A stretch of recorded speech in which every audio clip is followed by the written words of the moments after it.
A woman in World Championship history has ever done 3 in a row. It would match what Jan Zalesny did in the Olympic Games. So a big prize for Kelsey Lee Barber, but a lot to do. She'll need to improve on what she produced in the qualification.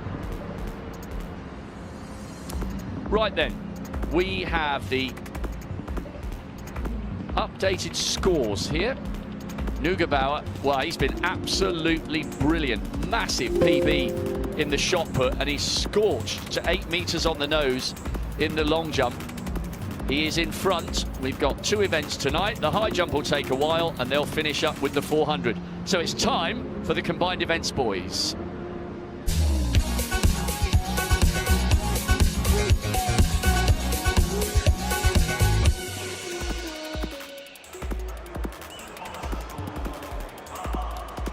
Well, what's your assessment from this morning, Dan? I mean, you know, Kevin Meyer has dropped out. Opening height, by the way, is 196. So, no Meyer, but he does have a habit of doing that. It's a really intriguing year, this, isn't it? Because it's not just about Warner and Lepage. Talking about the 2 Canadians, Lepage, of course, denying Damien what would have been, I think, a 9th Goss's title, with 8,700 on the nose.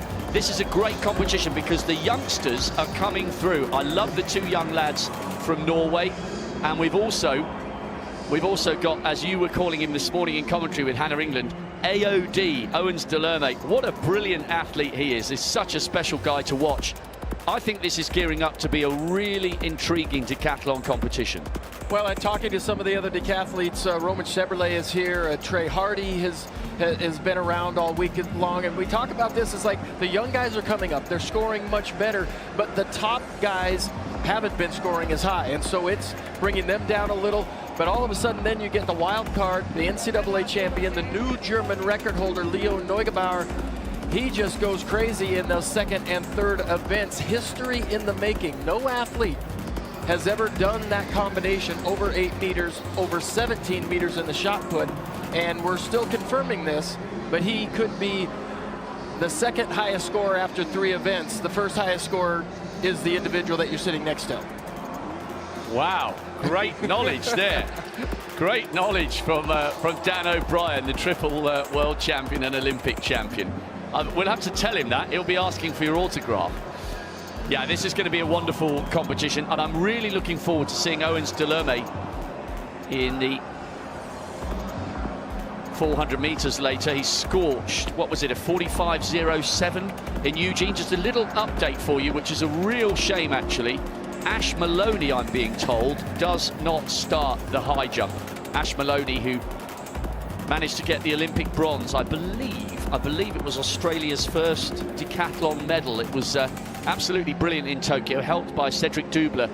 Almost dragged him around with a rope 2 years ago. He got a world indoor heptathlon medal as well, Ash Maloney. He's a really exciting prospect, but arrived here not fully fit. So we've lost Meyer, we've lost Ash Maloney, but there's a whole host of great athletes still in this. And yeah, how about that? So over 8 meters on the nose and 17.04. And I looked down the records, Dan. He was the only athlete in the whole decathlon field to set a PB in the shot put. Tricky conditions, but he was thriving. He really was. The sun was on both those throwing circles right down there, but he stepped into that ring without any hesitation, and this is an opportunity for a young athlete like him to kind of hold back a little bit, just play it safe, but he just let it rip, and as soon as it landed, he was ecstatic. And there are a lot of German fans in the crowd, and I think, you know, outside of the German fans, there's a ton of Estonian fans here as well, so I think a lot of those guys are feeling at home down there trackside. There's definitely been, yeah, because of the obvious expense and distance of getting to Eugene, you have felt a very strong European presence in the crowd. You know, when we've been coming here on boat, you've travelled in by boat a couple of times, I've been on the tram and public transport. There are loads of Eastern European nationalities represented here in the stadium, and the Germans in particular absolutely love their combined events, don't they? I mean, it must have been wonderful for you to come over. I know it's a cliche, isn't it? We talk about American track and field stars only feel like stars when they come to Europe, and that must have been the sense that you had when you came over for competitions. You must have suddenly thought, hang on a minute, I'm being treated like a god here. Well, and I knew I was someplace different in Stuttgart 93 when I stepped out onto the track for the 100 meters and there were 80,000 people in the stands at 9 a.m. And I thought, okay, this is not the decathlon that I'm used to, and I would say 78,000 of those fans were not rooting for me; they were rooting against me. But it was really interesting. We talk about the history of the decathlon in Germany. I came over on the boat to the stadium here with a lady, and she just said, "It is about time we've had a good one." Nicholas Cowell's been holding the torch for the German decathletes for such a long time. It's great to see a young man. And I think Leo Neugebauer, he's the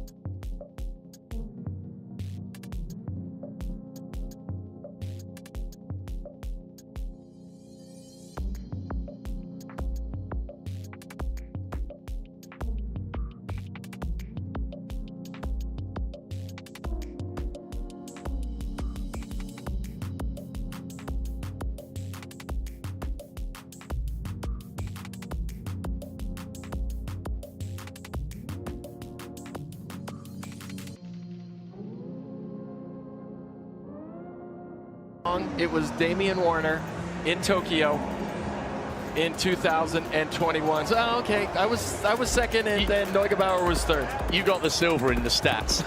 Just to clarify, we had a little bit of delay there because there was a change in the opening height. They're actually starting at 184. Johannes Erm will be the first to go. 184. I wish you could see this. I've got an old school scoring booklet from 1984. Dan laughed when I showed him my scoring booklet, but it accompanies me everywhere, and it informs me that 184 is 661 points, and that's a nice early settler there for Johannes Erm, national champion. He's had a World Junior bronze in the past. Started off nice, 1069.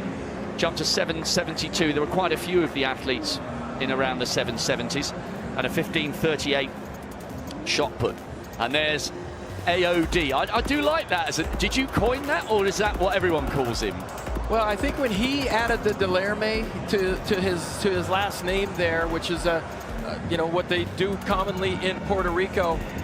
It was a long name to continue to say. Aiden Owens DeLorme, it was like AOD, and you know what? He is a character.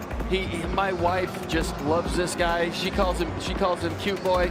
I mean, he's great looking. He's got a master's degree, and he continues to do track at a very high level. So, and he's an entrepreneur as well. So he's somebody who we're going to keep an eye on, but he is tough. He wants this decathlon to get down and dirty and gritty. He wants to fight for it in the 400 meters and the 1500 meters. And there you see his longtime coach, Travis Gifford, who is here, as a matter of fact, coaching 9 athletes from 4 different countries. Wow. Well, that's multitasking.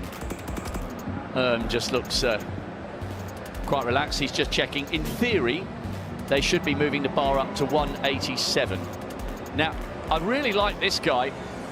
There can't be many decathletes, Dan, with a sprinting World Junior medal. Itel went to the World Juniors in 2016, and he was part of the German bronze medal winning 4x1 quartet, and he ran pretty well this morning. He's obviously got brilliant fast twitch fibers. Coming in very early, considering his season's best PB, 2:01. Owens DeLorme, by the way, I looked up that 400 hurdles time from earlier this year. 48:26, the 14th quickest 400 hurdler in the world this year, and that event is not even in the decathlon.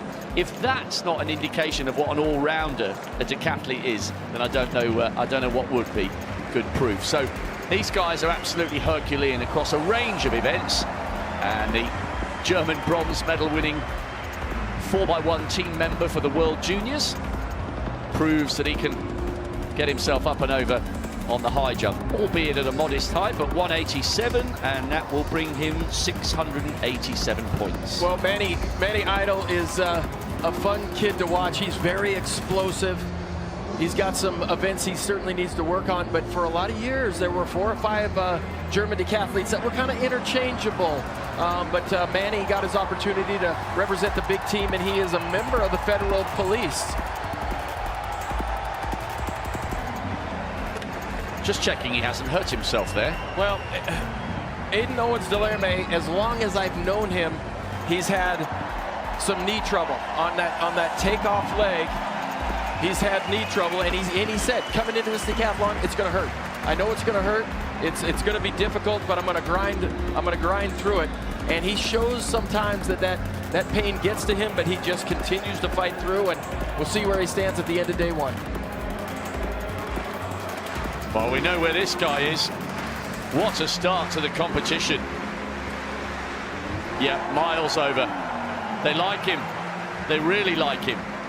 He set that national record, 8,836 points at the NCAAs with no fewer than 5 PBs.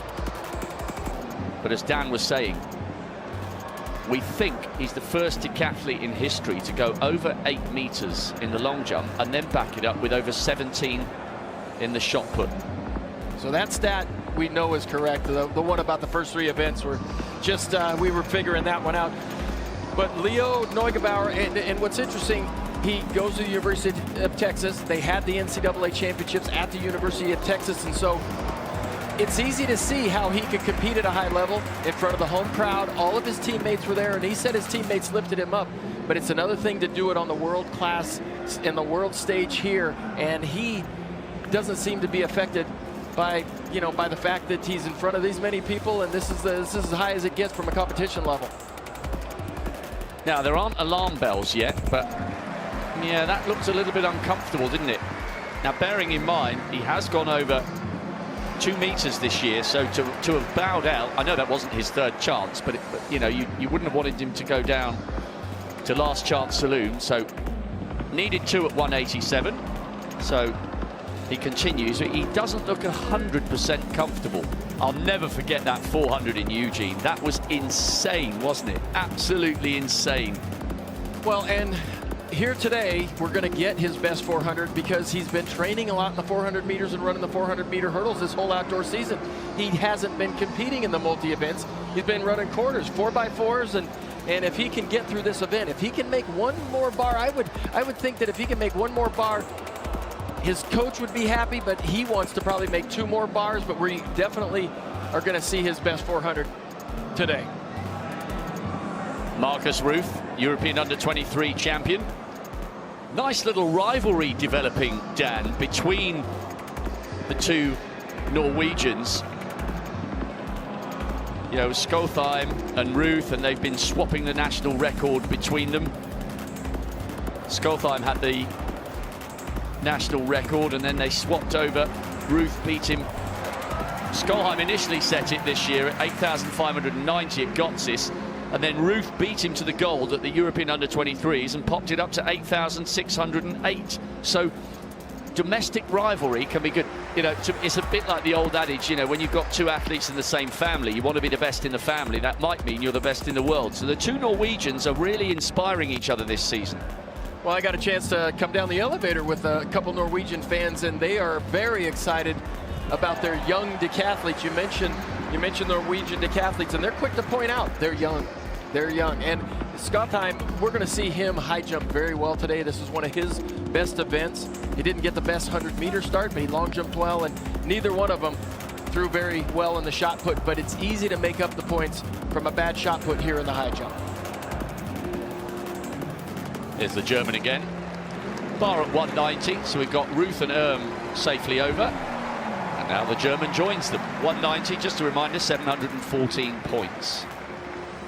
You'd see him in a police uniform, couldn't you? I wouldn't argue with him. He's a big lad. I wouldn't argue. I'll just give you a quick update, a quick verbal update on the other pool. We have Golubovic, went over 184 at the second time of asking. Nielsen, Tarm of Sweden and the Netherlands, and Maruyama, the Asian champion, he has also gone over 184. So the 2 groups happening side by side, but we're focusing on the big boys, literally and metaphorically. AOD getting himself poised and ready for an attempt at 190. Let's hope that knee holds up. Well, he knows he's got work to do in a handful of events, and he so wants to compete at the highest level. And he says if he can get his discus together, if he can get his pole vault, his javelin together, he'd be one of those guys competing for the gold medal. But as it is right now, he knows that he's got a lot of work to do, but he still thinks he can outgrind anybody in the competition. Well, these are the athletes being taken over the bridge. I think that's Tia Lafond just on the front right. Left, Yulimar Rojas going for her 4th consecutive world title. Good arching of the back there. Yet another minimum energy expended effort from Neugebauer. Well, all the multi-event athletes, both men and women, the only complaint that they've had about the championship so far is the long schedule.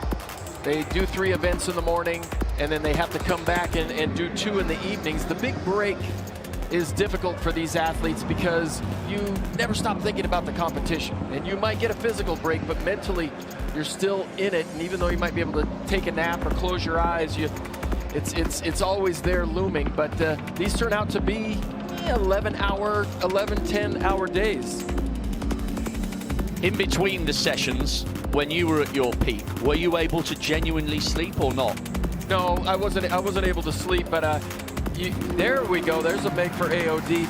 But I was able to really relax. And we had a U.S. team coach that every chance you got, he said, I want you to lay down, I want you to put your feet up. And I was like, I don't do that very often. But he said, I need you to. And over time, I began to realize, what that really meant just from a recovery standpoint. I'll never forget Colin Jackson, the double world champion over the 110 hurdles. I've spent some time with him and worked with him. And he said to me, he always used to try and say to young athletes when they arrived at an Olympic Games for the first time, do nothing but eat your food, do your training sessions, lie on your bed, look at your phone or read a book. Minimum energy expended unless you're at the track or you're training. And yeah, because he says it's bar going up to 193 now. Good effort there from AOD DeLorme. He always maintained that there was no point being distracted by all the wonderful things that would be before you in an Olympic village. I can only imagine, it must be incredible. But he always used to say to young athletes, do all that when your event is over. You are on the bed, you are reading, you are sleeping, you are resting. Well, and I've traveled the world in the sport of track and field, and people say, oh, it must have been great. You got to go here, here, and here. And I tell them, it's like, I don't remember seeing any of those places because I was competing. And, occasionally afterwards you get some time to yourself and you get to do some fun things. But no, you can get sidetracked, especially if your family shows up and your friends show up and they want to take you to dinner. And last thing you want to do before a decathlon is walk 3 or 4 miles in a shopping mall. I can completely imagine that. You'd have to have quite clear parameters with your family maybe and say, look, I'll do all that stuff afterwards. Good opener there, or good second jump there for Marcus Ruth, European under-23 champion, who has wrestled the Norwegian national record off his good mate, Sander Skotheim. Carol Tilger, 4th in Gotsis, over 8,400 points. He's a giant figure, but didn't he clear that well? It was good, it was interesting in Gotsis. 14 men over 8,000 points. I mean, it is, I've never been, I'd love to go. It is the standout combined events venue every year outside a major championship, isn't it? That's the only event I haven't been to from a multi-event standpoint that, I wish I had a chance to go to. It didn't fall in the calendar correct for me to compete in, but even now, as a retired athlete, I would love to get there. It's an event set up to score high. It's a 6-lane track, and the community really gets behind it. They put it together to give the athletes the best possible chance to score high. And that was pretty good from These clearances are at 193, which is 740 points. See, I told you my old school book would come in handy at some stage. I've even had to sellotape some of the pages together. So the last 3 out of the 4. Dari golden lamian itu extra spicy beef lamian. Kaldu itu creamy, gurih, dan berasa ayam guys. Tapi ini kaldu Georgia, and they were all recruited by the same gentleman who's now the head coach at Illinois, Petros Kyprianou. But he just had a decathlon machine going down there at the University of Georgia. And Kyle Garland, this is one of his best events, and he really needs to jump well here because he did not throw the shot put very well at all. The American's gone 2:19. The only athlete who's better than that is Skothai. We haven't seen him yet. Yeah, brilliant. And still it goes on. That's 3 out of 3 for Etel, the German. The rest of the track action kicks off. Local time, we're about 10 to 7. The rest of the track action is another 40 minutes or so away, but a brilliant early attendance. There is a real spirit around the stadium when it comes to the combined events, especially when you and I sit in for the long haul tomorrow afternoon when we're here for the pole vault. That's like a mini session on its own. And you'll see who the real track fans are tomorrow afternoon. Those will be the diehards. There'll be a lot of Estonians, a lot of Germans in that crowd. Leo Neugebauer is 2 meters tall, and he weighs probably 225 pounds, and he vaulted 5 meters 20. That is a sight to see.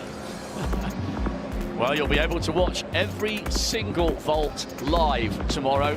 We will be there for it all. AOD, very, very short run-up. Every time he gets up from the bed, I'm just nervous for him that something's gone wrong with that knee, because it's a better competition with him in it, especially if he replicates that the speed that got him to 48.26 in the 4 hurdles for a regional title earlier this year. Then we're in for a special 400 meters at the end of the evening. The high jump is especially hard on that takeoff leg. You see he's wrapped up on the left knee. That's his takeoff knee. If he can just score well here and get through it, then I don't think we're going to see him banged up in too many of the other events. Very, very cautious approach from Neugebauer, then explodes as he takes off. He wasn't far away with that one. Well, in the female multi-event athletes, they had a little bit of difficulty spotting their takeoff points, and the approaches were kind of all over the place. There you see Leo, the German. That's what he goes by on his social media. He's very active on social media. And here you see some fan shirts. This looks fancy. But he is such a big guy. And when you think about how big is he? He's as big as Jürgen Hinsen was. Wow. Yes, he's that impressive. I remember watching Jürgen Hinsen. If you're a youngster, look him up on YouTube. He had some wonderful battles with Daley Thompson back in 1983, the inaugural edition of the World Champs. I remember looking at those guys and just, very nearly, very nearly. I remember thinking they just look like gods. I just never seen men move as fast on so many different events. For a young 7 or 8 year old boy, those grainy images, it really captured my imagination. What was the first major athletics event that you can remember watching as a child? 87 Rome World Championships, Torsten Voss running 46 seconds in the 400 meters in an inch of rain in lane 1 in the decathlon. And was that moment alone the time that made you great clearance there? Absolutely brilliant from Neugebauer. His fans in the stands very much appreciating that one. Was it like an electrical connection? Did you know in that moment that is what I want to do, or was it more gradual? No, it was gradual up until that point. And I was in college at the time, and I remember watching those World Championships, and I was in an apartment, and I watched that, and I thought, okay, these guys are the toughest guys in all the track and field. That's what I want to be. I want to be one of those tough guys. And I told my roommate, I said, he asked me even, he said, what do you think you can score? And I said, someday I'm going to break the world record. And he said, you're crazy. And you know what? I didn't live with him after that. And the next year came around, and I said, hey, my friend doesn't believe in me. I got to be around people that believe in me. Really? Yeah. Wow. And did you tell the athlete, did you tell him that story, that you'd watched him and he inspired you? No, you know what? I've never had a chance to meet Torsten Voss. That is a television interview. That is a meet that we have to set up after this championship. Torsten Voss has to know that he was the inspiration for 3 world titles and an Olympic crown. Now then, great stepping back in time with Dan O'Brien. Back to the here and the now. Okay. So, it's 190, it's 714 points. It's not the end of the world. But every jump he takes on that banged up knee is more and more pressure. But he can make that up on day 2. We certainly are going to see him run a really good 400 meters. He's going to get a bit of a rest, obviously, before that event. But he needs to do some things on day 2 to now continue to be in the medal count. Well, remember how fast he ran that 1,500 meters to get himself in contention. This is Kitaguchi. She's the best thrower in the world this year with that 67 meters. Last year she became the first, she looks relaxed, last year she became the first Japanese woman to win a javelin medal. So could she become the first Japanese woman to win the title? Maybe. 67 meters. Beck Gromenchuk goes in the triple jump final. European champion. We've seen great success from her in the past in the long jump. Got a silver in the Europeans back in 18. Silver in the sweltering conditions of Doha, but she's getting ready to go in the final of the triple jump. Kaul, who could forget his javelin 1,500 meter heroics in Doha for the world title? Too good, too easy. Good punch there, 196. Is he, yeah, European title last year, is he fairly close to coming back to his best, do you think?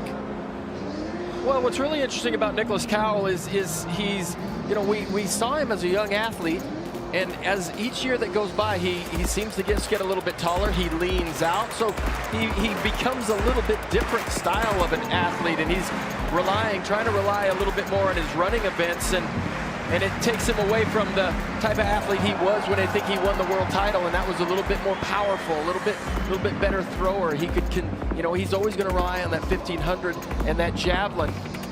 But it's been interesting to kind of see him build his body around some of the other events, and he struggled with injuries. I just remember how quickly he ran that 1,500. It was reminiscent of when Ashton Eaton, one of the best 1,500s I've ever seen, was when Eaton had to run like the wind to break his own, I think it was to break the world record in 2015 in Beijing. It was an incredible performance. Tilga. Oh, yes. So good by the big man. 1084 in the 100, 758 in the long, and then 1575. Just to mark your cards, 196, so they're now collecting 767 points for a 196 clearance. Kaul, Roof and Tilga making it look easy. So the knock on Tilga for a long time was he could score high at the University of Georgia track, Sam Black track, and he had his personal best. His last 3 personal bests were all on that track, and you know, they were decathlons that were set up a little bit more time efficiently, and nobody knew if he could really score high away from that scenario. And this is a really good opportunity for him to show people that he certainly can.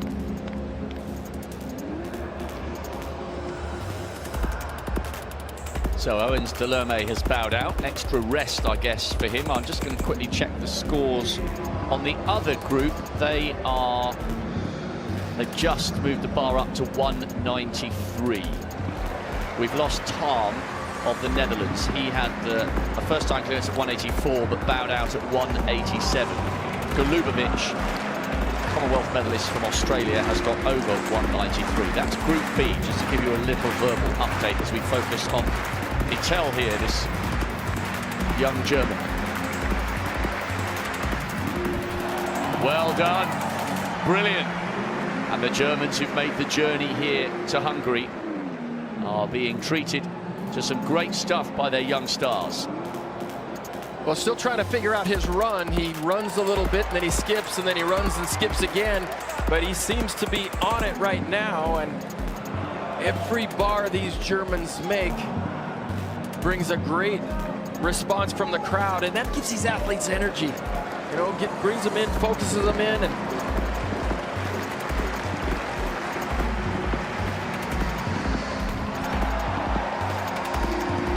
yeah, the crowd are really getting involved.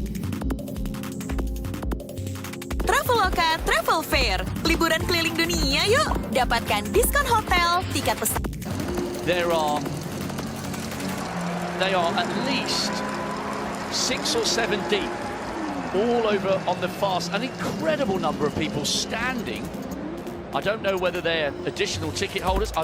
In all the weeks, all the sessions we've had so far, I've never seen that many people standing on the far side, round the bend where the 1500 meter start is. There's hundreds and hundreds of people who've not taken their seats. They're standing to watch this high jump competition with various flags draped over the hoarding. Ukrainian flags, American flags. I can see the Japanese flag there, the Spanish flag.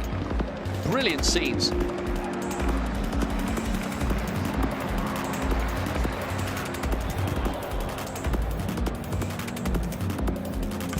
So we'll get you some images of the crowd shots in a moment, but let's focus first of all on Damien Warner. The Olympic champion was leading this competition in Eugene when he pulled up around about level with the 1500 meter start in the 400, and his quest for the world title was over. Beaten by Lepage in Gotsis. It wasn't a bad performance by Warner. He was in the 8,600s, but Lepage beat him with 8,700 on the nose, and that's a very confident early clearance from him. well, like Ashton Eaton, I've always thought that Damien Warner should be a little bit better high jumper because he's such an outstanding long jumper. He's got great speed, but he's only managed 2 meters as a season best and 209 as an all-time personal best. When I think about Ashton Eaton, he was such a great athlete, so athletic, but he never was a 7-foot high jumper. You know, it's very strange. 214, 215 always eluded him.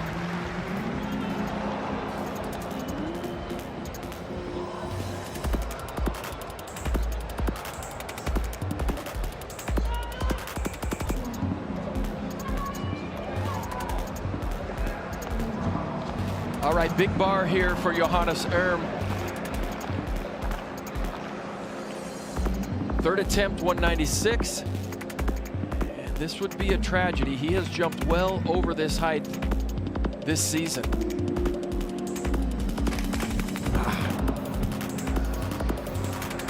Big points relinquished there because his season's best is 204. That would have brought him 840 points. As it is, he bows out on 740, so he's given away 100 points there. Of course, you don't expect a decathlete to automatically reproduce their season's best in a competition, but that's a significant number of points that has gone missing, and that's the reason for the frustration. Well, and you have time. In the decathlon, there's 10 events, so you have time to make up, but 100 points is, you're not going to make that up like you lost it in an event. It's going to take a couple of events, a couple of really good events to make that up. So that's what I'm talking about. We haven't seen it. As the camera pans along, it's amazing. You get more and more people. They've decided to stand and watch behind their national flags, and we haven't seen that yet. So there's a unique atmosphere and an energy around this decathlon competition. They're absolutely loving it. Well, and these have to be people who have tickets at other parts of in another part of the stadium where there's nothing going on yet. So they're taking an opportunity to come down here and check out the multi-events. But you got the former world champion here in the field, and he's the one who's been carrying the torch for the German Zenkampf team for the last few years. Oh. Little bit of showboating with the sizable crowd who've gathered on the corner by the 1500 start. So 199. 794 points for Kaul. And Rob, a couple of really memorable moments for me in the European Championships last year. What was amazing to watch those European Championships was to not see an American or a Kenyan in some of these fields. It was a little bit odd, but the Nicholas Kaul running the 1500 meters in Munich was just breathtaking.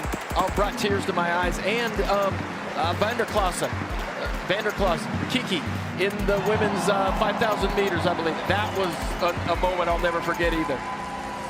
Wow, great words on the European Championships from Dan O'Brien, who's not our only former track and field star who's part of our broadcast. Tamsin Manu, former world indoor champion of 800 meters, is down on the infield. What an atmosphere. Yeah, it's crazy down here. It's so noisy. Everyone's getting really involved. Like you said, there's no other event on, so the decathletes have captured all the attention of the fans. But the thing that's really got me down here is that it's overcast, and you thought it was going to be a little bit cooler for the athletes, but it is one of the most humid nights that we've had. It's really warm still, so just trying to make sure that the athletes out there in decathlon especially are hydrating and still trying to keep cool, because if they've got a 400 meters to come, you don't want to be cramping on the track for that. But I did speak to the team around Ash Maloney, the bronze medalist from the Olympics, and you know, he's been so injured coming into this since that Olympic medal, and he just had a little bit of hamstring soreness, they said, and he just couldn't get back up for this event, but hopefully that'll make him hungrier to come back for the Olympics next year. Great stuff. Thanks very much, Tamsin. We will hear more from her as the evening progresses. Remember, we've got the women's triple jump final, the women's javelin final, and we've got the 200 showdowns right at the end of the evening. One or two athletes maybe working on the discretion is the better part of valor motto in the lead up to Paris, which will come round very quickly now. Lepage, early failure at 199, but Kaul, Ruth and Tilga all safely over, collecting that 794 points. When you get up into the 2-meter territory, that's when you're in the 800-point bracket. Well, interesting run-up for Lepage there. He comes from the left side, just like Johannes Erm did, and it just looked like a really flat jump. 199, a stout height to be coming in at as your opener there. I imagine he will get over this, but almost wonder if just the look of the way that run comes into the pit just might be a little bit baffling for those athletes coming from the left side. Garland, 219 indoors this year, second in the NCAAs. Lovely. Floated over that, didn't he? Well, he's such a powerful athlete, and really he reminds me a lot of the 1956 Olympic gold medalist in the decathlon from the United States, Milt Campbell. And Milt Campbell was silver in 52 to Bob Mathias, and then he comes back and wins the gold in 56, but he's the only athlete in the sport of track and field who's also in the Swimming Hall of Fame. So USA Track and Field Hall of Fame, USA Swimming Hall of Fame. Wow, that's so talented, it's ridiculous. But if I showed you pictures of Milt Campbell back in the 1950s and the 60s, Kyle Garland they look a lot alike. Very powerfully built, good hurdlers, good sprinters, and Kyle Garland, outstanding high jumper. From outstanding high jumpers and decathletes to outstanding sprinters, Fred Curley. You have to feel for him, bowing out in the semi-finals of the individual 100 meters, where he was the defending champion and one of the quickest men in the world this year. So disappointment for him.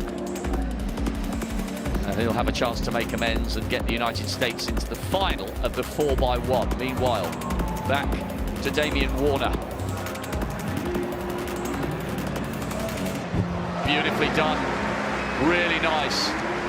First time clearance at 196, just settling himself in for this fourth discipline of 5 on the opening day. And will it be in the back of his mind that this is the title he's never won? It absolutely has to be.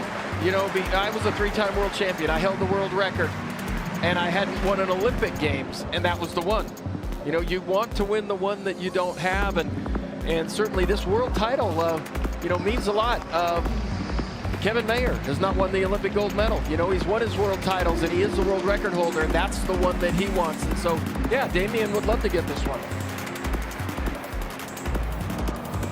Been around a long time, Damien Warner, as we look at Cedric Dubler, the man who very sportingly dragged his compatriot Ash Maloney round the 1500 meters. I think he'd had 3 failures on his height at the pole vault, so his competition was over, and he too had a hamstring injury, but he was a better 1500 meter runner than Maloney, and he paced Maloney round the race. It was one of the most amazing acts of selflessness I can ever remember in watching athletics, and the embrace between the two of them at the end was fantastic. And that's what you get with the decathlon. That's right, and I was going to say, Ash better had done something very, very nice for Cedric Dubler. I'm in contact on social media. Great kids, a lot of fun to watch. But one of the things that I think is missing right now in Australia is some really solid multi-event coaching. I'd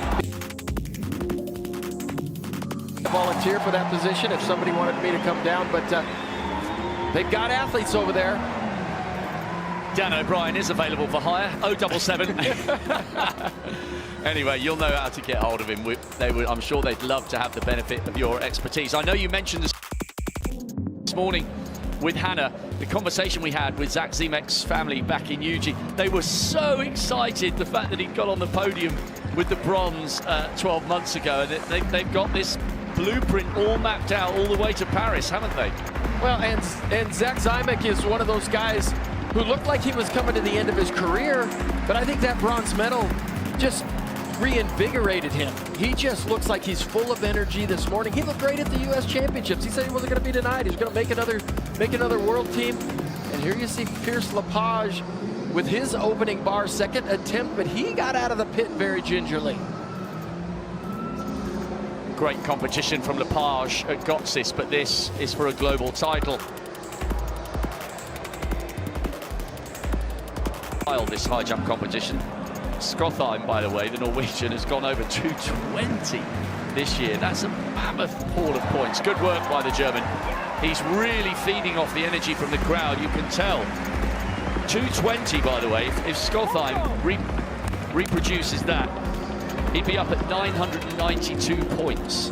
Well, big jump for Manny right there, just 2 centimeters off his all-time personal best. Good patience on the top. Interesting, he takes off quite a ways from the bar, a la Javon Harrison, you know, certainly not jumping as high, but he takes off. It almost looks like he dips down before he goes up, but showed nice patience and bar awareness. Neugebauer, 8 meters in the long jump, 17 meters in the shot put. He's on fire so far on this opening day, and he goes on. Well, he's not the most stylish or the prettiest jumper out there. When he wants to jump high, he has to put his foot in the ground and he has to wait. If he can't go to the bar first, he has to wait. He's got to go up first, but all the power in the world. And what I love about the decathlon, no style points. No one's judging you. Ha! It's a make or a miss. It doesn't matter how you get there as long as you get the job done.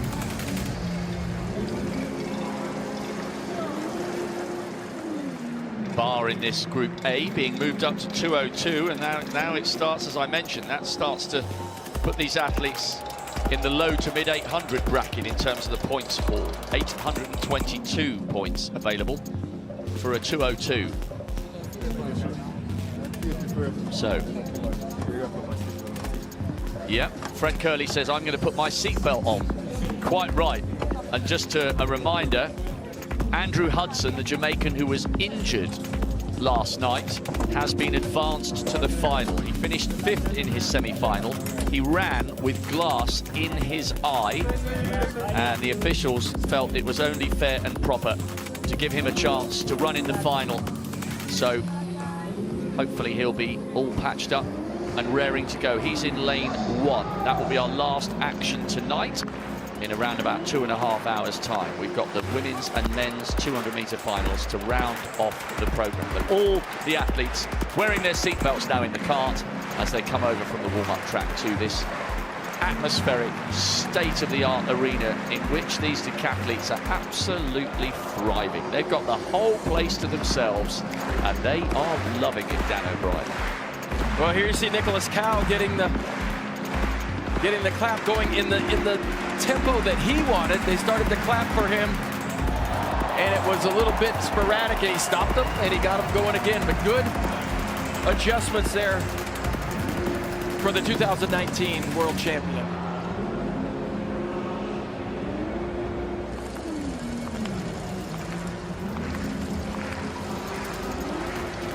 Cowell is very close to his season's best now. This is starting to look like a useful haul of points for him on event 4. And we know how many points he can pick up on day 2, especially with the Javelin and the 1500. Here's Marcus Ruth then. He is the Norwegian record holder, over 8,600 points. 8 men this year, by the way, are over 8,500, so it's been a good season for Decathlon. And that is only a centimetre shy of his lifetime best. And it must be so useful for him and Skotheim to be training together and to be trading national records. It can't do anything other than help both of them. Very good jumping by Ruth there, and that's what you call a boomer. He was way over that. You know, when your training partner and the people that you spend your time with on a daily basis is so important to your success. You know, the coach that you have, but I'll tell you what, I was a good 400-meter runner because I had a good training partner. Tilger was lying 8th coming into this 4th event. Yeah, he is a deceptively good high jumper considering what a man mountain he is.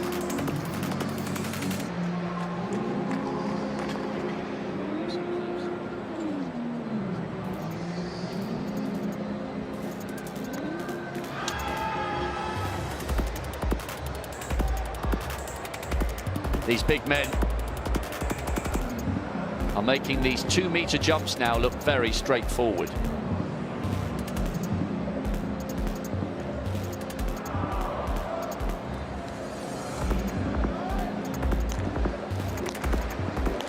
Garland looks incredibly powerful, doesn't he? Massive shoulders. The speed suit seems to fit him a little differently than it fit me.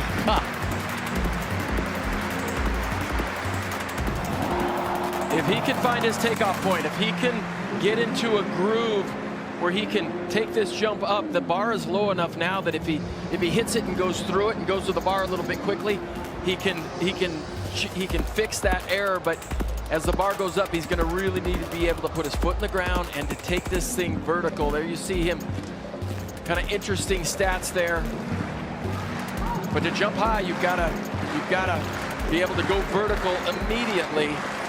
And one of the things that decathletes struggle with just a little bit is that very thing. They want to take off, treat it more like a long jump than a high jump.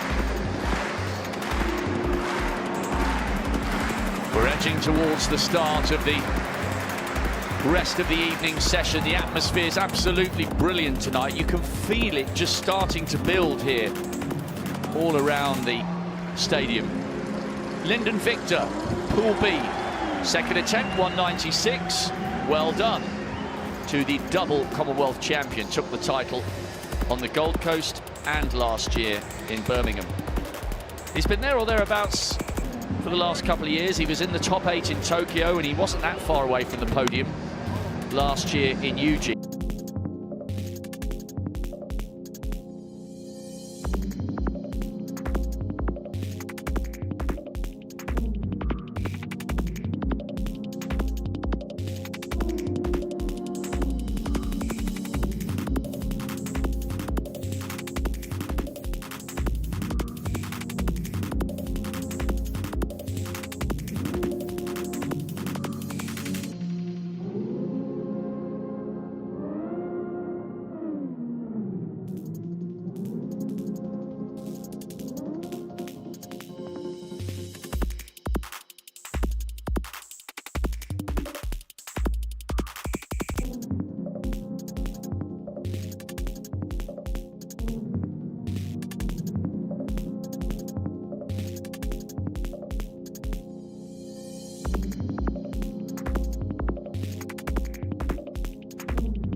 goes a little and... This invitation.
First of the heat.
That would have been a personal best for Etel. 199, Lyndon Victor, that's in the other group. We're rocking and rolling between them. That's only a centimetre shy of his season's best. He found himself in really coaching limbo for a while. Didn't really have a training camp and was splitting his time between 3 or 4 different places. It wasn't until the last about year and a half that he's really settled into Dallas-Fort Worth, but he was in Santa Barbara for a long time. And so much of the multi-events is well, your daily, how much stability you have. So much of the multi-events is routine. Your daily, how much stability you have in that daily routine. Where you live, how easy it is to get to the track, how easy it is to hit your recovery, your lifting sessions. No. Disappointment for Dubler. Giving away Some useful points there.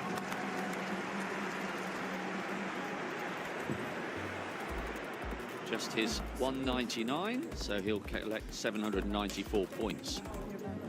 Kitaguchi, as I mentioned a little earlier, if you're just joining us, the best javelin thrower in the world this year, over 67 meters.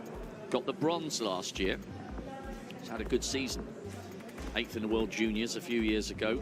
Kelsey Lee Barber is the reigning champion. My gosh, she was living dangerously in qualifying. Only 59.66 from her. She's just in the background there with the ponytail. Now coming round to the left-hand side. She won the title in 2019 as well, so she's bidding for 3 on the spin. Kitaguchi, always a smile on her face. Always looks like she's enjoying the moment.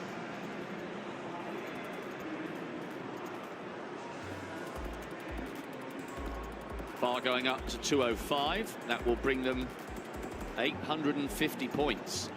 And I am still seeing the R for retired next to Kaul's name. So he might have just decided that the big second day to come. All the athletes coming through onto the track now for the 4x1s, but we remain focused on the high jump for the decathletes just at the moment. I hope she's enjoying being in the stadium. Maybe it's her first taste of global athletics. Hopefully the beginning of a lifelong relationship with this wonderful sport. Azu, Great Britain. Azu's in the building. Azu's in the building, he certainly is. Adam Jamili next to him. He's been a British relay runner and very close to a medal. I think it was thousandths of a second that denied him in Rio over the 200. Christophe Lemaitre taking the bronze. Amadadzi scorched to that new lifetime best of 9.93, made the semis in the individual 100 meters. The athletes are out on the track, but we keep our focus right now on this high jump.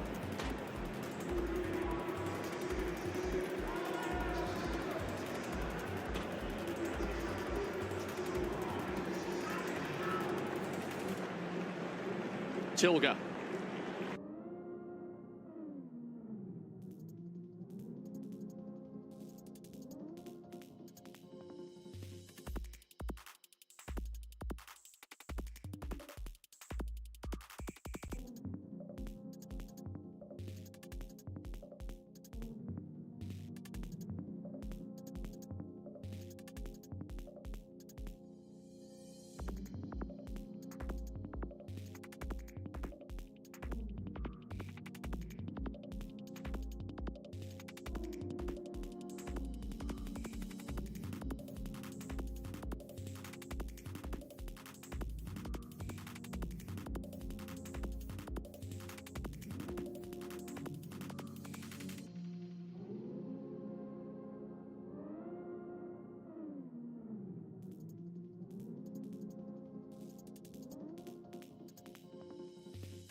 3 teams guaranteed a place in tomorrow night's final. And we watch the clock for 2 non-automatic spots.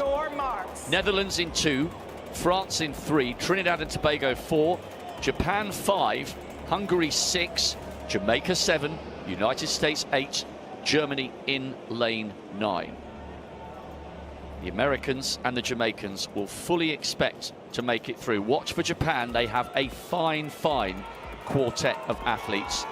Japan in 5.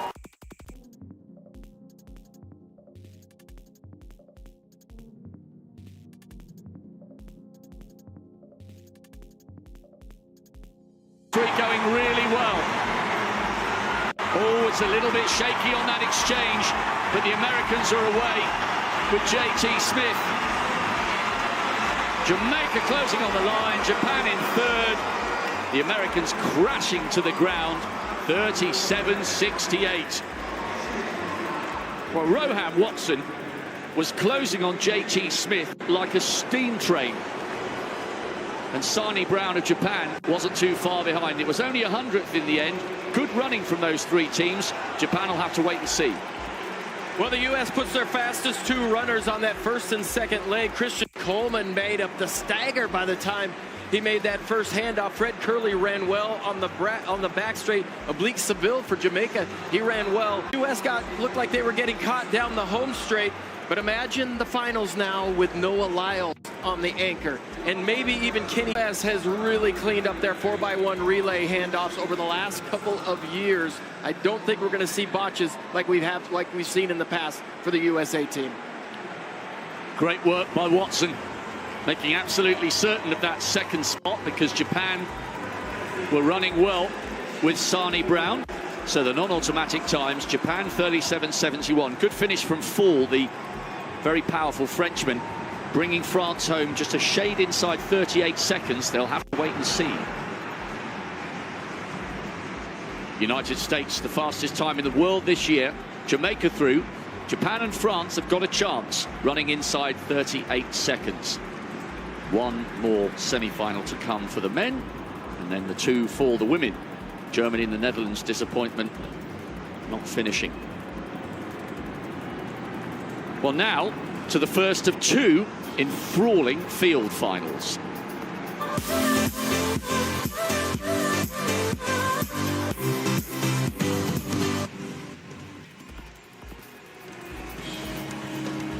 A certain Venezuelan will be the favourite for this one, but as we've seen on a number of occasions so far this week in Hungary, favourites don't always win.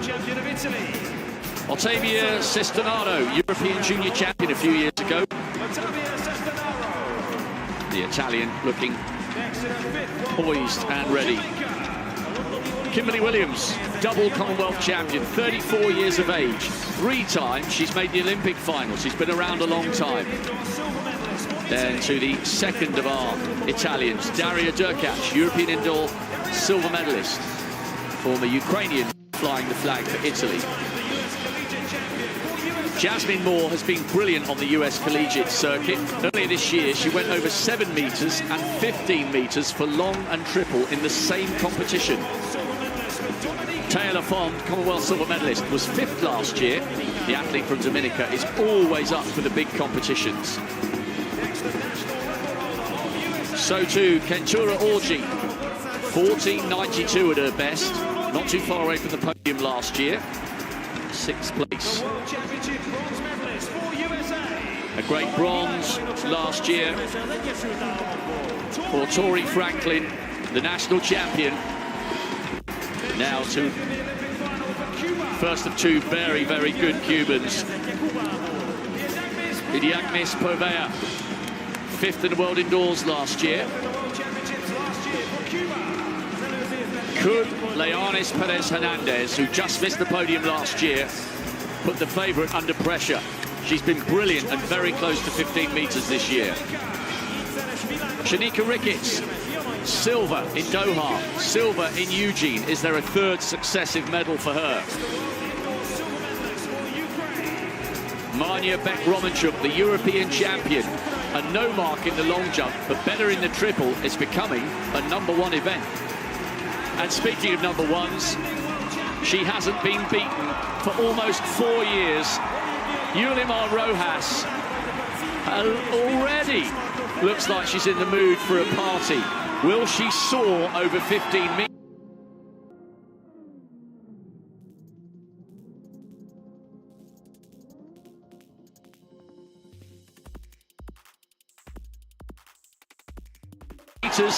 Will she make it 4 world titles in a row?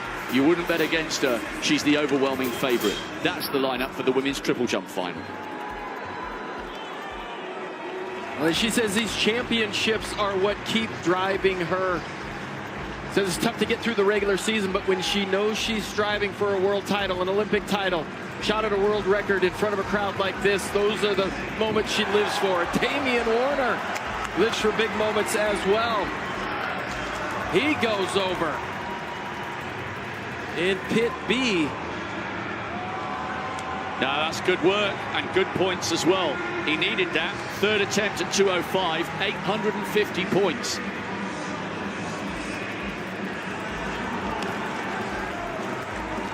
Neugebauer. What a day it is turning out to be for this hugely talented German. This for 205, no. Tough qualification from this one. We're looking at the British team who've been there or thereabouts in most of the recent 4x1 finals. This is top quality. We go outside in. This is a very, very good team. The Canadians are the reigning champions. Brown, Blake, Rodney to Ajamale. It is a fantastic lineup. Watch for Rodney around that second bend. Poland will be anchored by Dominik Kopecz. He's had a good week.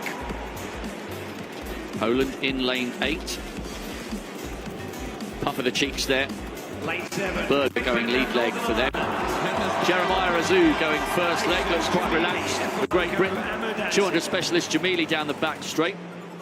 Efaloco and then Amo Dadzi. Could he reproduce the 993 form that he showed earlier this season?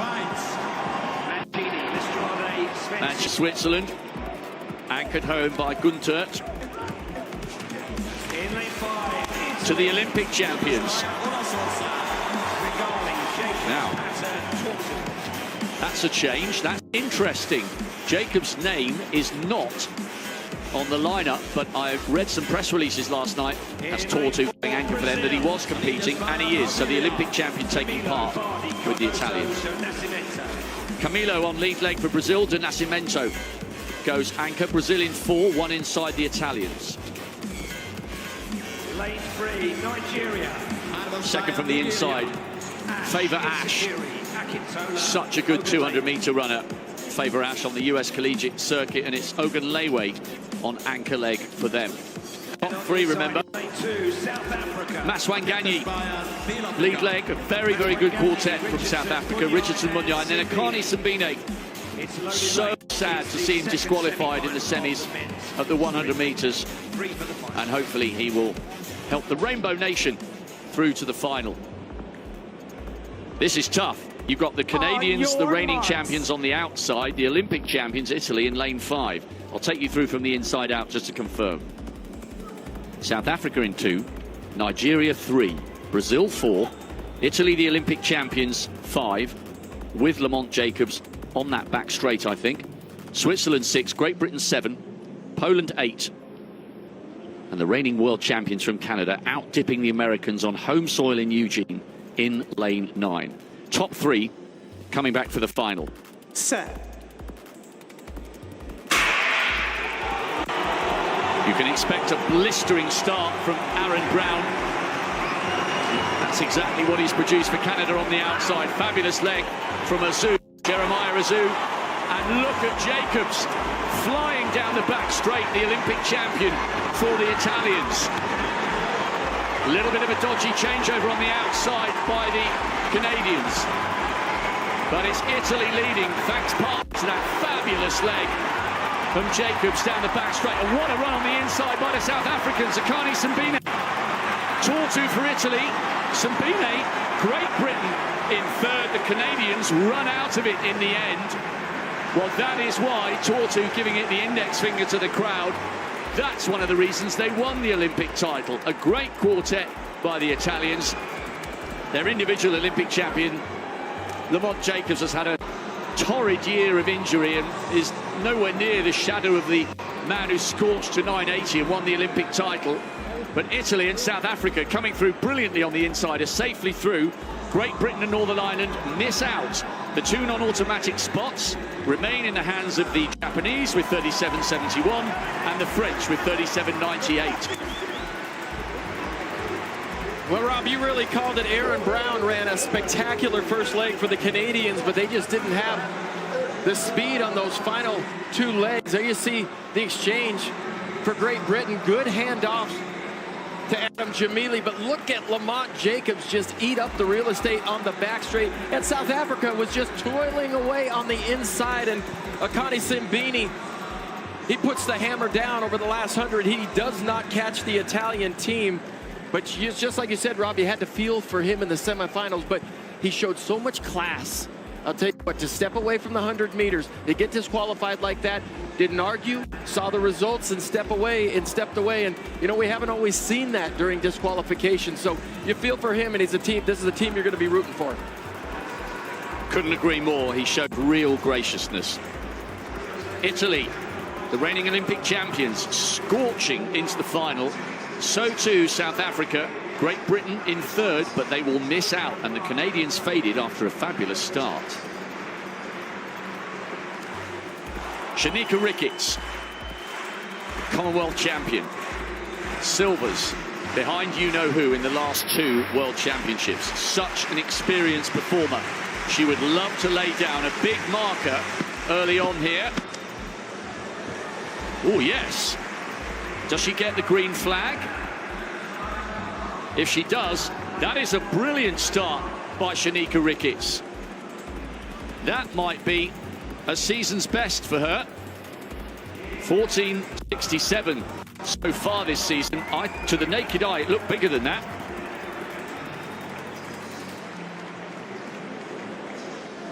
The Jamaicans went so well yesterday in the men's long jump.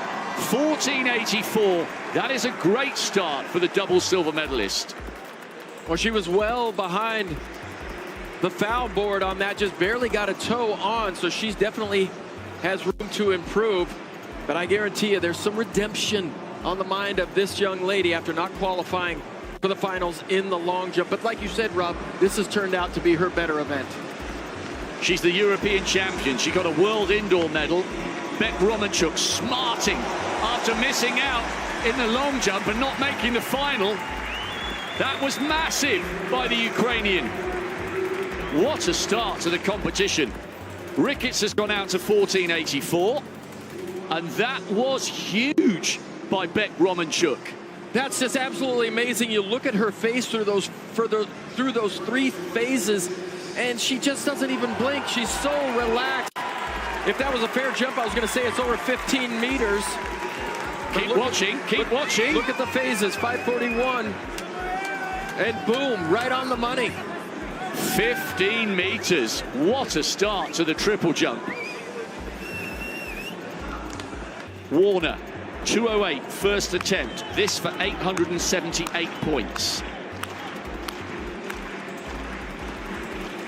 Crucial third attempt make at 202. Then he goes on to make 205. It's bars like this that win you championships, Rob. Just toil along, fight, fight, fight, fight, and then get to a point where you have an opportunity at a personal best. Little way off on that one. Looks calm. And there were a few people. I'll ask you a question about Warner in just a minute. We're rocking, rolling all over the place here. Leonis Perez Hernandez, 14.98 this year. She's a 6.64 long jumper. She won Rabat. She was second to Yulimar Rojas, but only just in Oslo. She's had a fine season, the Cuban. Will she be meters? Ricketts line. And this is an electric start to the women's triple jump final. Yes, Rojas is the favorite, but she still has to come out here and deliver, and she now knows she's got to go over 15 meters to defend the title and go 4 in a row. Well, it looks like it's going to just be under 15 meters. She drugged that right foot just a little bit, Rob, but the Cubans, and you keep saying it, they just keep producing long jumpers and triple jumpers year after year.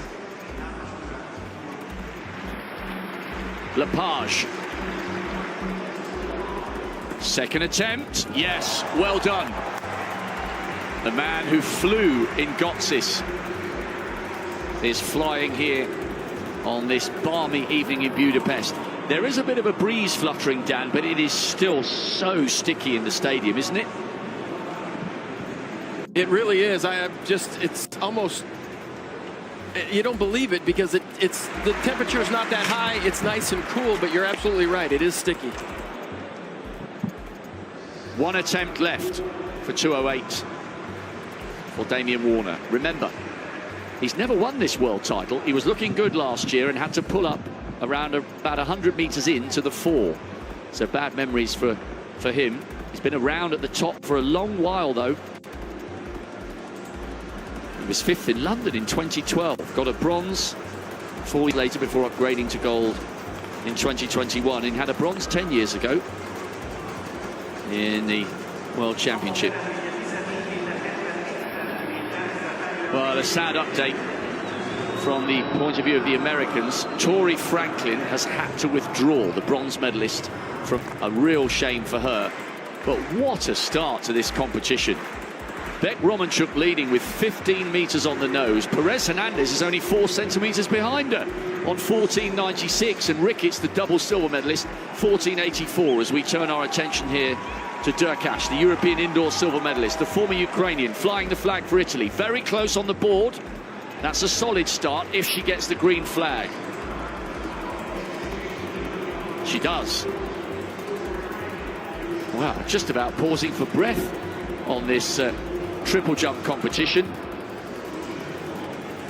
Well, the conditions must be really good down there in the triple jump area. Like, they just love light tailwinds. And you gotta like the way this competition has started.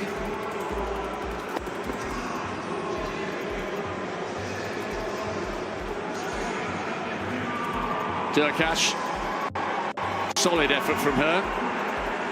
She's in the mid-14s, but how about that? Taya Lafont, 14.71 as well. Season's best from her. Right. Okay, here we go.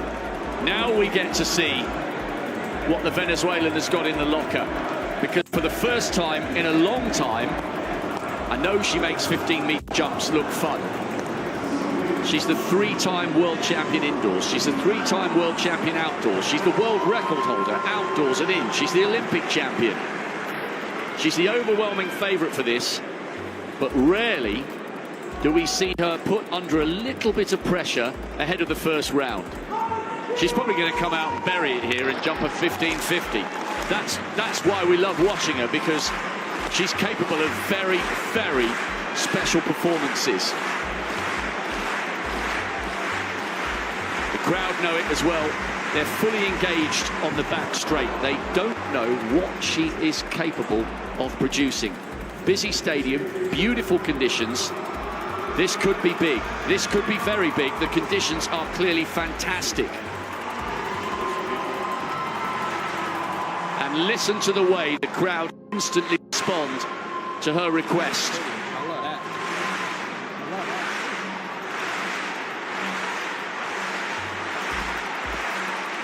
She's utterly absorbing to watch. Here goes the favourite. Pay close attention. If she gets it right, this could be huge. She's fired up for this. What's she got? Oh, yes. She makes it look so easy. But it's red. It would have been around about, what, 15.20-ish? Maybe 15.30. It looked tight on the board. I thought she might just have been okay. No, maybe a couple of centimetres. So, she won't be panicking. because that would have been good enough for the lead by at least 20 centimetres, but she does need to make a readjustment. Well, and it looked like she had to chop her stride down just a little bit even to get to that point, so she'll be making a pretty healthy adjustment, but she says every day is motivation for her. Each World Championship reconnects everything all over again. Just a possibility to becoming a world champion again motivates me. So I love the fact that we're seeing her at her best in the biggest competition of the year. Sestanaro, the other Italian in this final. We've seen Derkach go out to 14:36. What contribution here from the European Junior Champion a few years ago. She had to learn, and you'll have an appreciation for this, she had such a bad time with her knee. She had to learn to change takeoff legs from right to left. So she's been on a real journey, this Italian. Very compact and just pretty much on the nose with the 14-meter line. How, just give us an insight from your perspective of having done the long jump to a very high standard. How difficult would it be to retrain your body to take off from the wrong leg? It's so difficult. You grow up jumping off, you have a dominant leg and you have a non-dominant leg, and you jump off your dominant leg for years and years, and then you have to switch. But what's interesting, in the triple jump, it's probably a little bit easier because you do some work on your non-dominant leg. Not like the high jump, it's not like the long jump in the fact that you jump off, you could jump off both legs. But I think probably the only thing more difficult, or the only thing that's probably more difficult, is switching your feet in the blocks as well.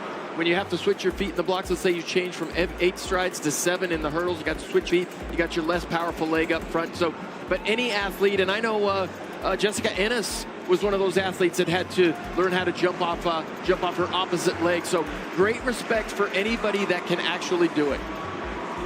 Brilliant insight there from the triple world champion and Olympic champion, still ranked the top 10 of all time, Dan O'Brien, alongside me in the commentary box as we watch Shanika Ricketts of Jamaica. Had a fantastic effort in the first round and a fantastic effort in the second. Does she get the green flag? 14.84 in the first round. But believe it or not, that's only good enough for bronze at the moment, and that's bearing in mind we haven't got a valid jump from Rojas. The 15-meter monster was 7 centimeters over the board, with what would have been a mid-1520s or maybe a 1530 in the first round.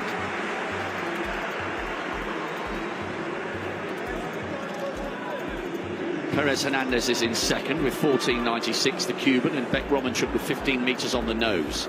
That looks to be an improvement. Well, it's only 3 centimeters, but that might count.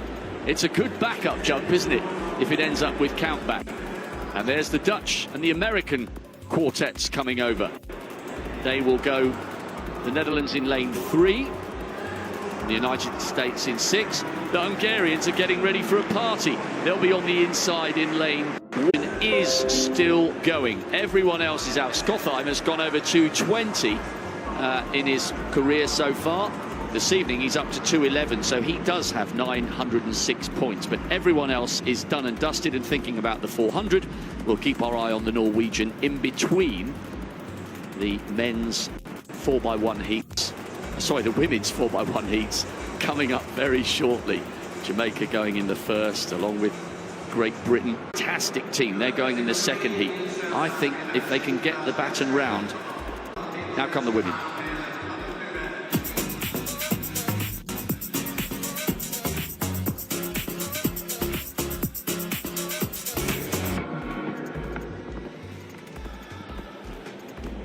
Right then, time for the female sprinters to take centre stage. Spain on the outside. Bestu, very experienced before, down the back straight for them. And it's Marco on the anchor leg, Seville running the second bend. Michelle Liai down the back straight. And it's Leah Bertrand anchoring them home in 2015. Then to Germany. Look at Kemper and Haas on the second bend and the anchor leg. Bronze medalists last year, the Germans, a surprise package. They were over the moon. Then to the Australian team. Good applause for them. Ebony Lane on the lead leg. Masters, Edwards and Lewis bringing them home. The Olympic bronze medalists, Asher Phillip, Lansico down the back straight, Williams round the bend, Targo on anchor leg. No Dina Asher-Smith or Daryl Neater, they're both going in the 200 final later. Switzerland will be in lane 4. Watch for Geraldine Frey round that second bend if they're still in contention. Then to the French, memories of that golden moment on home turf in Paris 20 years ago. Joseph, Pariso and Lecomte on the anchor leg. It's Zai on lead leg for them. There's Lecomte. And it's you-know-who in lane 2. Champions in Beijing, champions in Doha. Silver last year. The reigning Olympic champion over 100 meters, but only here in the relay. She's had a hard time. Gold sprinkled on the back straights for the Jamaicans, they hope. Jamaica in 2, France 3, Switzerland 4, Great Britain 5, Australia 6, Germany 7, Trinidad and Tobago in 8, and Spain on the outside in lane 9. Top 3 teams coming back for the final, plus, of course, those 2 non-automatic qualifiers across the 2 semi-finals. Watch for the Jamaicans in 2, Great Britain in lane 5. Set. Well, it'll take a while for the Jamaicans to work their way round the stagger, but they're closing the gap on the French. Good running by Asher Phillip on that lead leg. Elaine Thompson-Herah, bottom right of your picture, scorching up for Jamaica. Great for the moment. It was an okay changeover from Lansico to Williams. Spain on the outside, but it's Jamaica on the inside. Jeshelle-Ann Fraser-Pryce, Tarjo of Great Britain. These 2 are away and clear. Fraser-Pryce is flying. Jamaica and Great Britain, and a brilliant 3rd place by Switzerland. Will pay close attention to the clock. Thompson-Herah down the back straight. Fraser-Pryce on the anchor leg. 2 of the all-time greats. What a team. And that's without Sharika Jackson, fastest living woman on earth in the 200, obviously concentrating on that final to come. Excellent 2nd place for Great Britain, and they've got big names to draft in to the final. Switzerland occupy that first non-automatic spot with 42.64. Well, three of those individuals on that Jamaican 4x1 team we didn't see in any of the individual races. That just goes to show how deep the Jamaican team is. Brianna Williams, she can't get in the open 100 meters, and then Elaine Thompson-Herah, we didn't see her in either of the individual events either. So absolutely incredible running. Love to see Shelly-Ann Fraser-Pryce bring it home for the Jamaicans, but a good start for Brianna Williams. Shelly-Ann Fraser-Pryce, hand up early. They got her the baton early in the zone. And when you give Shelly-Ann Fraser-Pryce a little bit extra distance to cover, she's going to do a great job of it. Great Britain ran well, especially on the back straight with Lansico. But it is so tough to beat Jamaica in the 4x100 meter relay. And I think they have redemption after losing the... That would have hurt this highly talented Jamaican team, because they were so dominant in the 1 and the 200 meters on American soil, and they were expecting to finish with a flourish. 41.70. Fraser-Pryce's face, a picture of total concentration. She wants to go home with a gold to go alongside her bronze in the individual 100.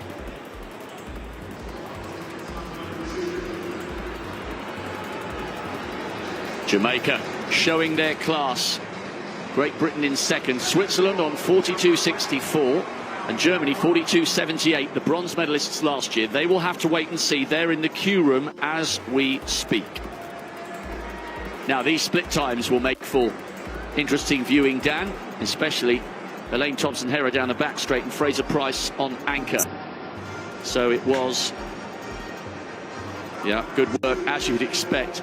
9.88 for Fraser-Pryce, 9.9 for Thompson-Herah on the 2nd leg. Good work on the 3rd leg for Trinidad and Tobago. Thomas. Because you're on the turn there, but Elaine Thompson, she really ran well in the second part of that 100 meters, closed hard.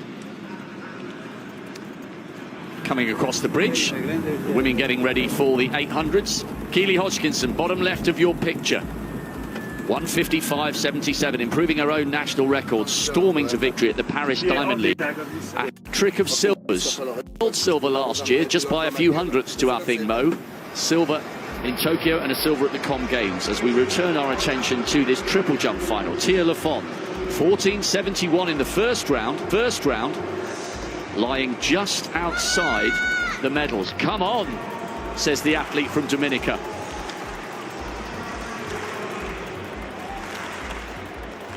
Very experienced performer, close to the podium last year with 5th.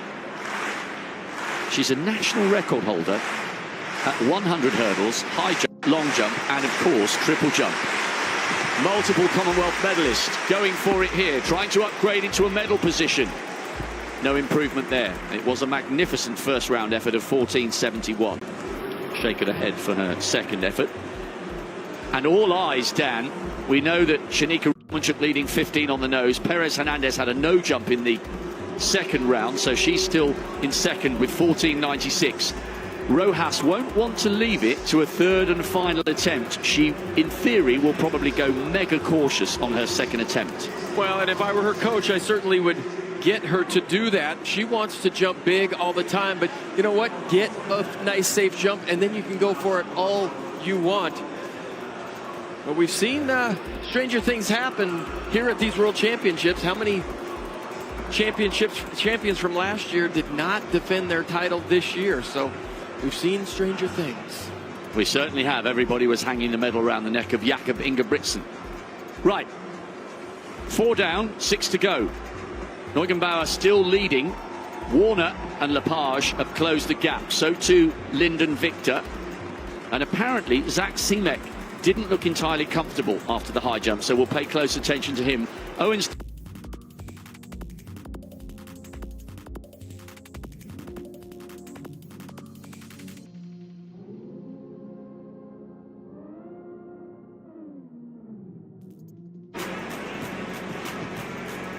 Very good team, anchored home by Stella Garcia. Côte d'Ivoire. I think if they can get this baton round, they're going to win a medal in the final. They have got an absolutely brilliant team. Tarlou is running that second leg, bearing in mind she's in the 200 final at the end of the evening. That's how important it is to the Côte d'Ivoire team. Nigeria are in 7. Faith Okwosi on the anchor leg for them.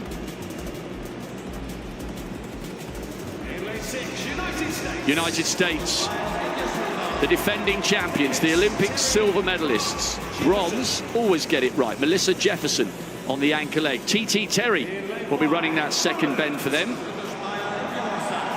Poland, Zerkowska, European champion in the 100 hurdles.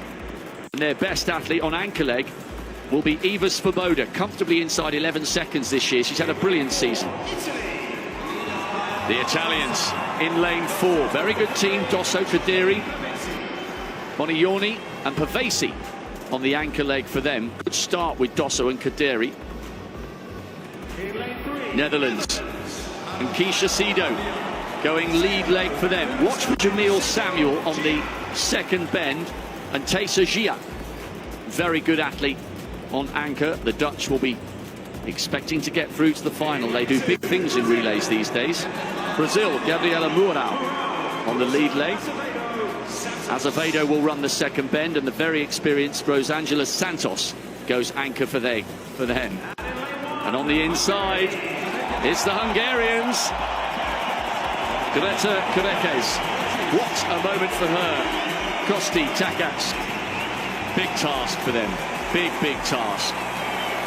So, couldn't get any harder.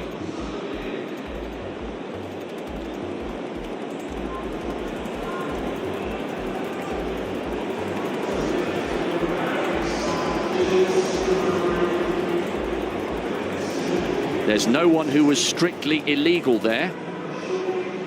Very much hoping this will be a faulty rather than a false start.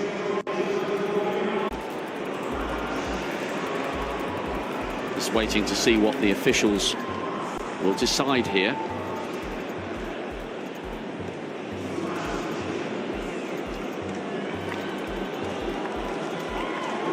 Let's have another look.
Will they be there? It'll depend how fast this is. Watch for the United States.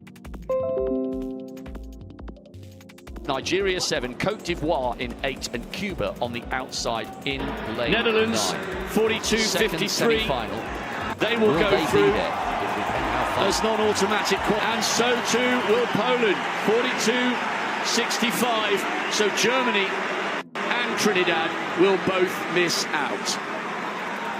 Well, Rob, you said it. Cote d'Ivoire was really absolutely loaded. They put their fastest runners on the front end of that relay. The United States was solid all the way through, but think about what this United States team is going to look like in the finals. You want to add Sha'Carri, Gabby Thomas, you certainly can do that, and it just makes this relay squad that much stronger. But Cote d'Ivoire, Marielle Ahure, and then Marie-José changeovers on those second exchanges. They can get much cleaner, and they will run faster in the finals. Great running there. USA, season's best. Just around about 1100ths quicker than the Jamaicans. Cote d'Ivoire with an African record. Italy with a national record. Netherlands and Poland automatic will also spot. make it through. This? Right, triple jump. Area African Unbeaten. record for Cote d'Ivoire.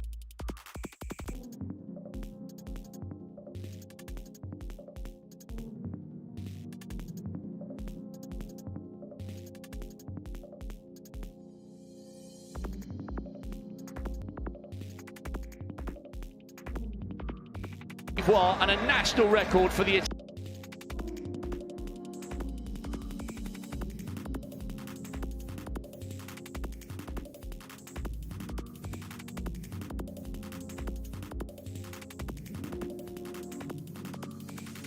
not too far away from the podium in the Com Games in Birmingham either. Marie-Lucie Murillo, South American bronze this year. The Colombian looks relaxed. Nice little smile for the camera. Catherine Mitchell, Commonwealth champion 5 years ago, 41 years of age, still going strong, third in the Lausanne Diamond League, sixth in the Olympic finals, last couple of times in Rio and Tokyo. Annette Kocina, European under-23 silver medalist a few years ago, didn't make the final either in London, Doha or Tokyo. She has this time. Another South American, Javelin de Lima, silver in the South American champs. Big year for the South Americans because the Pan Am Games are coming up in Chile in the autumn as well. Victoria Hudson, 10th in the Europeans last year, national record holder, and 5 times a national champion. Rui Hurtado, 3 times the South American champion. She's the reigning Central American and Caribbean champion as well. Familiar figure of Lina Muse-Surma, 6th last year in the World Champs and 7th in the Europeans. She's gone over 64 meters numerous times and might need to do so again. Xiying Liu, the Olympic champion, the Asian Championship winner, but 4th last year in Eugene. Mackenzie Little. What a great competition this could be for the Australians. Former World Youth Champion, Commonwealth Silver. And the constantly smiling Haruka Kitaguchi, bronze medalist last year, Japan's first, but she's the best thrower in the world this year.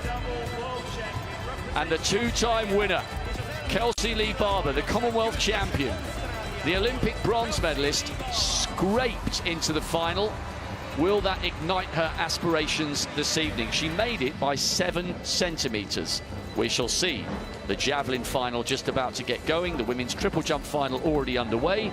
And the semis of the women's 800. Mary Mora, the Commonwealth champion, the bronze medalist last year.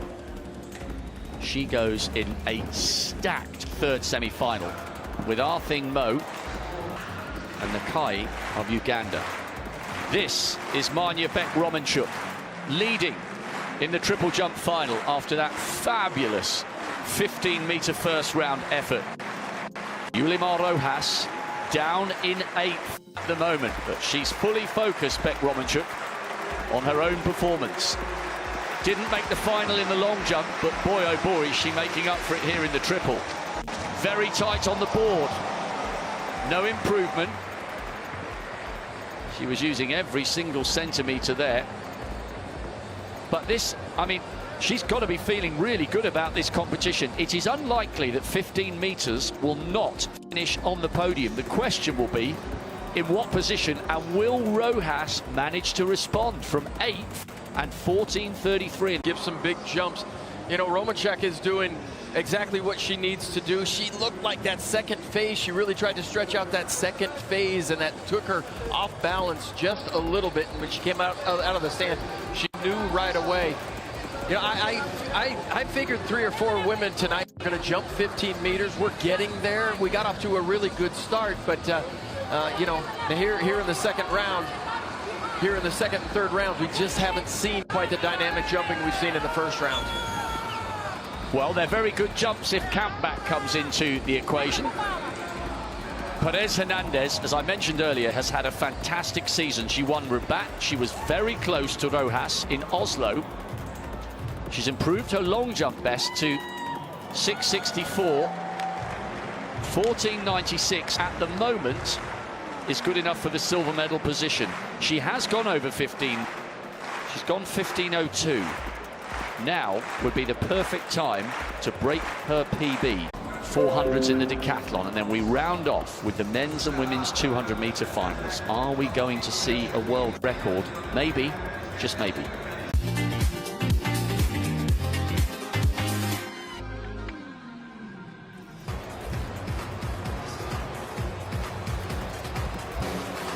The penultimate individual event on Sunday night will be the women's 800 meters. What a set of semis we have for you now. Worknesh Mesele.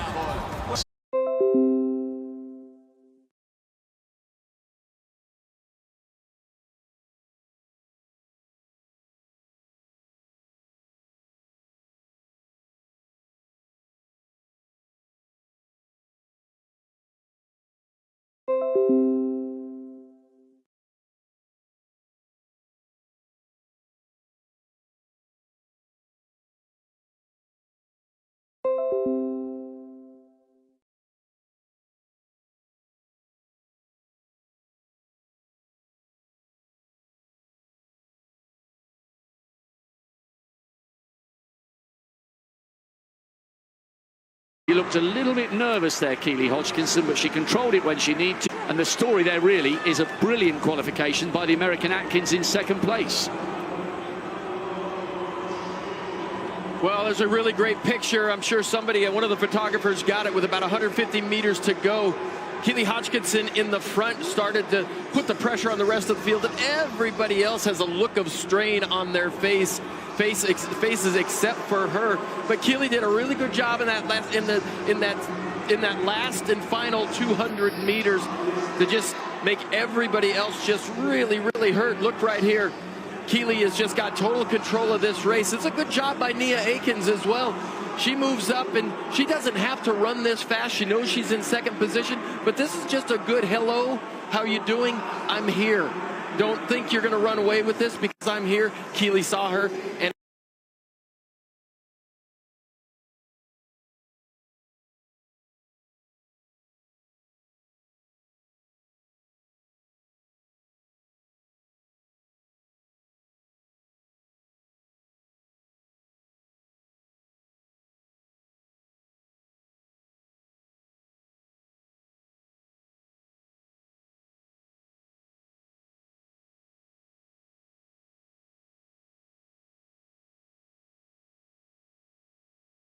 in the women's division.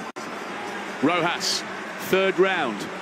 Remember, this is looking uncharacteristically out of not been beaten since the end of August 2019. Miles is not right.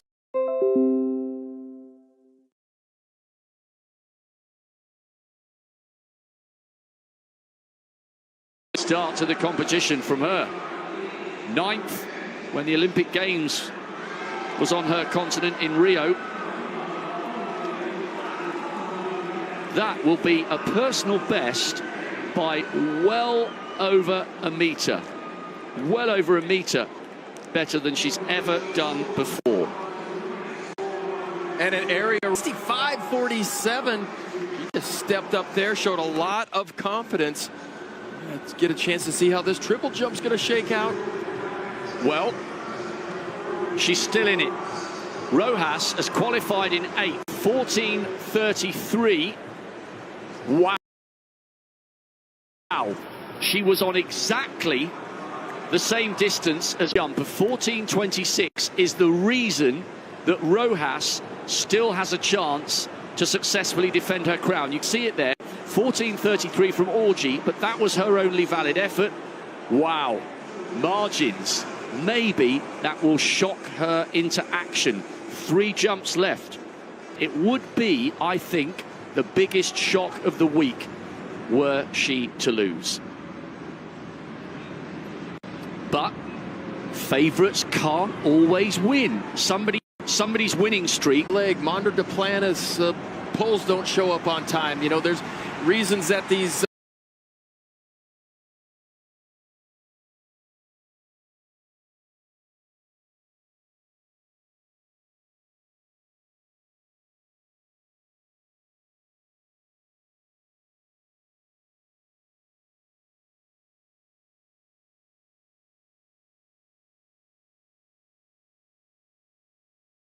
but you got to get down to business at some point and quit trying to electrify the crowd.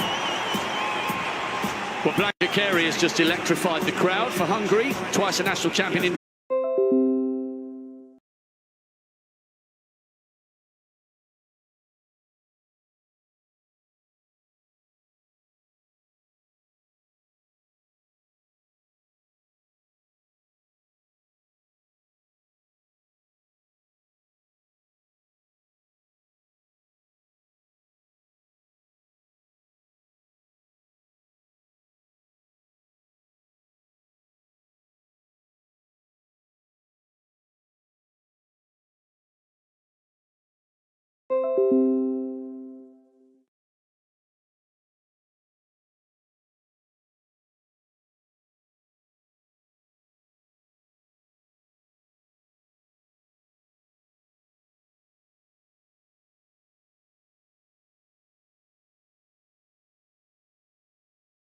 confidence. That was a good run by her. But I was worried about Raven Rogers with about 150 meters to go, but she just showed good patience. Natoya Gould-Toppin, she should have closed Raven Rogers down on the inside lane. She could have moved to the rail, made Raven Rogers come around, and she would have not only had to come around Natoya, but she also would have had to come all the way around Gemma Reekie. But Gemma Reekie, look at that, showing good confidence in that last 100. She said, oh, you know what? I ended up in a pretty good spot. I'll take a heat win. Great qualification there from Gemma Reekie and Raven Rogers. You could see the desperation in the eyes of Natoya Gould-Toppin. She's a great athlete, but she misses out. 2:00.78, not quick enough.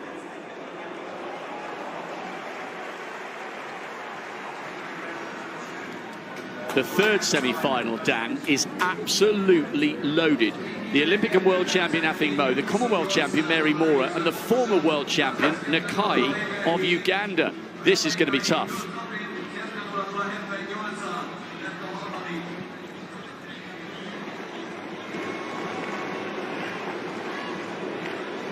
Rui Hurtado, brilliant Colombian, leading with a massive PB as we turn our attention to Victoria Hudson.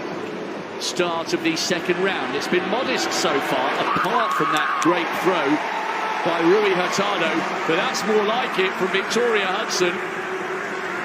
She loves it. It's not as far as her lifetime best. She has gone out to more than 64 meters, but the first round, with the exception of Rui Hurtado, it has been very, very modest. And with 62 and a bit, she moves into the silver medal position. Well, Robin, the energy's been a little as well. You know, the athletes are looking for the fans to give them something. The fans want the athletes to give them something to cheer about. I think if we get a couple good throws down there, the atmosphere would get a little bit bigger, and we would see some of the bigger throws in the javelin. Pavea, brilliant athlete. She's lying in fifth at the moment, looking to improve on 14.55, and that looked better, didn't it? By the way, Yulimar Rojas, because she's in eighth, she's the first to go on each of these last three rounds. Fourth round, no jump. She's still in last place of the athletes in the competition. Remember, she hasn't lost. World indoor champion, world outdoor champion, Olympic champion, world record holder. It would be a staggering upset, and she's only got 2 jumps left with which to get into the medal positions. Pavea, brilliantly done, barring the obvious, the stand high, which is why we're so surprised that Rojas is down in 8th. Great jumping from Pavea to move up to 14.87. Ricketts started the competition with a flourish with 14.87. Good on the board. 2 jumps in the 14.80s, a 14.79. She's in the bronze medal position, bidding for her 3rd successive World Championship podium after finishing second to you-know-who in Doha and last year in Eugene. But Rojas is down and out at the moment. Phases, she brings a little more heat down the runway than a lot of these triple jumpers, and when you're running faster in your run up, you've got to be patient in these phases. They come at you just a little bit quicker. But Ricketts, I love the facial expression. She is total concentration. Well, a little bit like Shanika Ricketts, who's gone 2 jumps in the 14.70s and 2 in the 14.80s. Hernandez has had the 1 no jump, but she's had a 14.96 for silver and backed it up with a 14.70. There is a 15-meter jump in this woman's locker. Good on the board.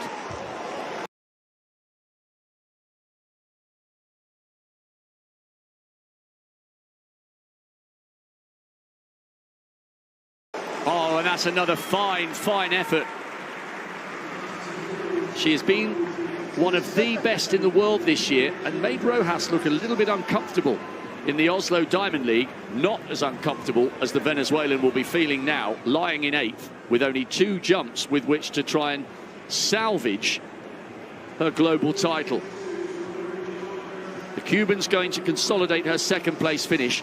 It wasn't too far away from 15 meters, but I don't think it's going to improve on the 14.96 from the first round.